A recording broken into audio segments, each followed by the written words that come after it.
Hello students, how are you? Very good students. अभी previous class में हम लोगों ने डिस्कस किया कि एक्सेलरेशन ड्यू टू ग्रेविटी क्या है, वो कैसी क्वांटिटी है, स्केलर है या वेक्टर है, उसकी डायरेक्शन किधर होती है, उसकी वैल्यू कितनी होती है, एसआई सिस्टम में वैल्यू क्या होती है, सीजीएस सिस्टम में वैल्यू क्या होती है, ईएफपीएस सिस्टम में वैल्यू क्या होती है और वो किन किन फैक्टर्स पर डिपेंड करती है।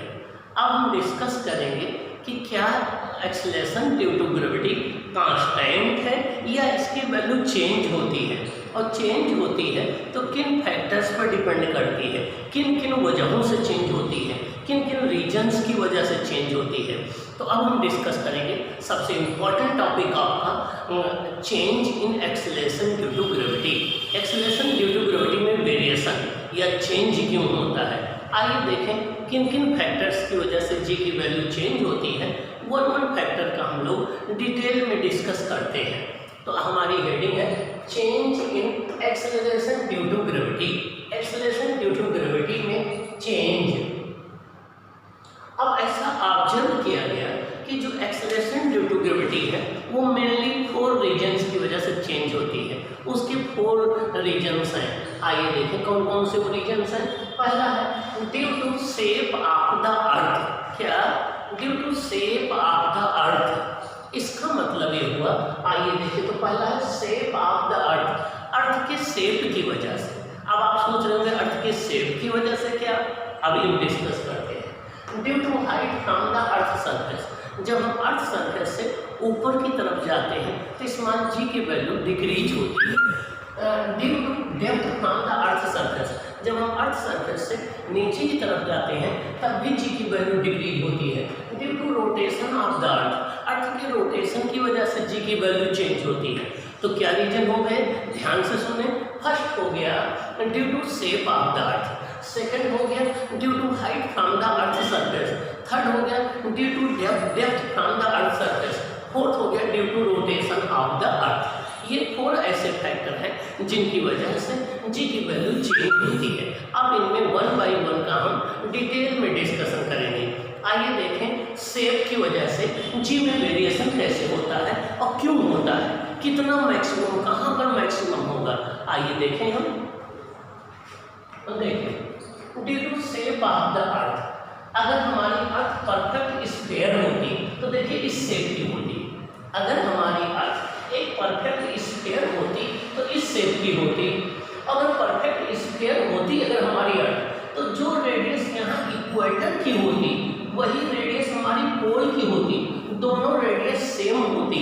मीन्स अगर हम इक्वेटर की रेडियस को आर ई मान लें, पोल की रेडियस को आर पी मान लें, तो अगर ये परफेक्ट स्फीयर होती तो उस केस में जो पोल की रेडियस होती वही आपकी इक्वेटर की रेडियस होती, रेडियस में कोई चेंज ना आता।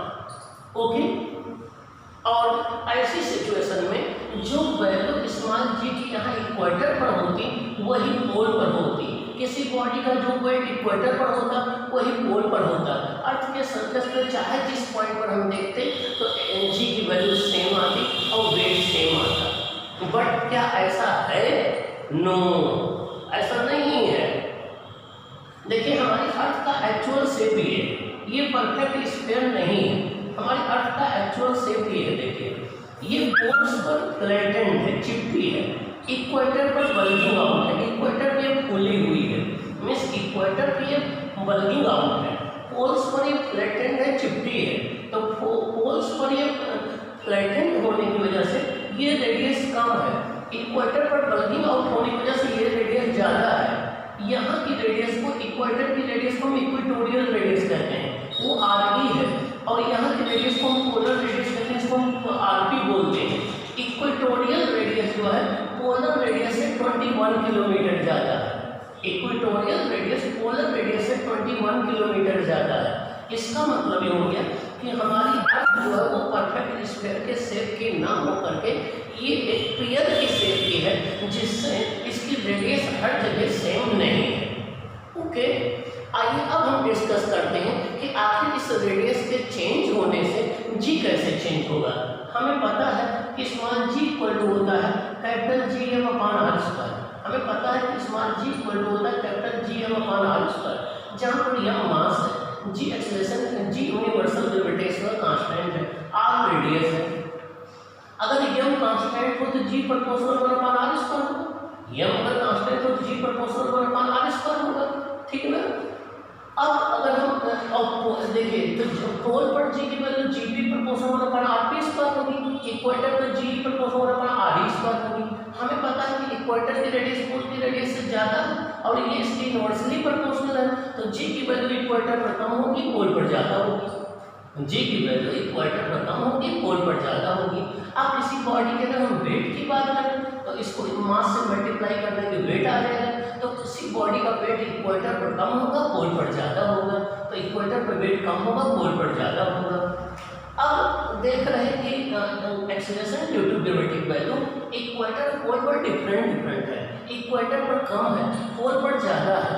इक्वेटर और पोल में जी की वैल्यू में डिफरेंस कितना होता है, वो होता है g b minus g equal to 0.18 metre per second square. Means pole और इक्वेटर के बीच में जो इसमें जी की वैल्यू का डिफरेंस है वो 0.018 मीटर पर सेकंड स्क्वायर होता है। मीन्स पोल पर जी की value 0.18 metre per second square ज़्यादा होती है इक्वेटर के कंपेरिजन में। ओके, तो इसका मतलब ये हो गया कि किसी बॉडी का वेट सबसे मैक्सिमम पोल पर होगा, सबसे मिनिमम इक्वेटर पर होगा। और जब हम इक्वेटर से पोल की तरफ चलेंगे, इक्वेटर से पोल की तरफ चलते हैं तो किसी बॉडी का वेट इंक्रीज होता है और acceleration due to gravity increase होता है, पोल पर मैक्सिमम हो जाता है। आइए देखें, if earth wear perfect sphere R would be same at every point, but Earth is not perfect sphere. So R is maximum at equator and minimum at poles. Means Earth हमारी perfect sphere नहीं है, इसलिए R की maximum value equator पर है, minimum value pole पर है। As we move from equator to pole, जब हम equator से pole की ओर बढ़ते हैं, G and weight of the body increases. G की वैल्यू जो है और weight of body जो है वो क्या होता है, इंक्रीज होता है। क्या होता है, इंक्रीज होता है। तो ये रहा हमारा discussion change in g due to shape of the earth. तो अर्थ के शेप की वजह से, अर्थ के स्पेशल शेप की वजह से जी की वैल्यू अर्थ के सरफेस पर हर एक पॉइंट पर सेम ना होकर के वो डिफरेंट होती है। जहाँ पर रेडियस कम होगी वहाँ पर जी की वैल्यू ज़्यादा होगी, जहाँ पर रेडियस ज़्यादा होगी वहाँ पर जी की वैल्यू कम होगी। इक्वेटर पर सबसे ज़्यादा रेडियस है, इक्वेटर जी की वैल्यू सबसे कम होगी, और पोल पर रेडियस सबसे कम है तो पोल पर जी की वैल्यू सबसे ज़्यादा होगी। अब यही बात वेट के लिए भी अप्लाई होगी, किसी बॉडी का वेट पोल पर सबसे ज़्यादा होगा, इक्वेटर पर सबसे कम होगा। ओके।